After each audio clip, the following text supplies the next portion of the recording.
เรียกพังเพลงคนหลายคนอ่ะไอ้หนูซับข่อยเด้อใช่แล้วเป็นแล้วแถวกล้อง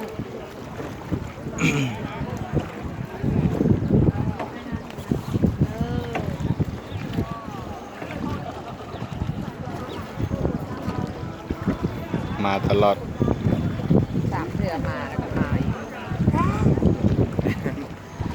เงินใครเมื่อวานนี้น่ะพาที่มือใดเข้าอันนั้นส่งเส้นเงินคนมี7 เศษ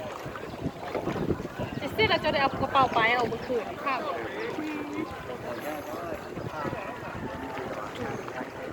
เมื่อกี้ลอยเดี๋ยวฟาวให้เราเลยขู่ให้เราได้บอกเลย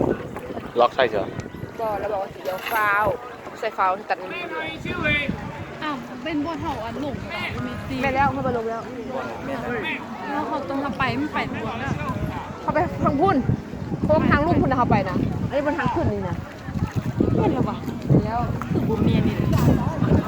ว่าเราขึ้นแจพุ่นแต่ว่าอันนี้